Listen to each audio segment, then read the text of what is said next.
Assalomu alaykum guruhdoshlar. Mana hozir xudo xolasa Qashqadaryoga mana stullarimiz kraskadan chiqdi. Nihoyatda yaltirab chiroyli chiqdi.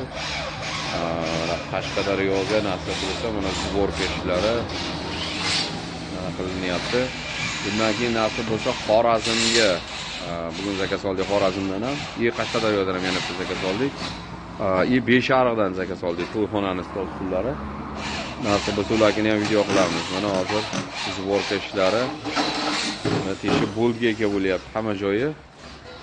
Biz endi asosiy o'zi hozir to'yxona yoki arendatorlarga ishlaydigan bo'lib qoldik.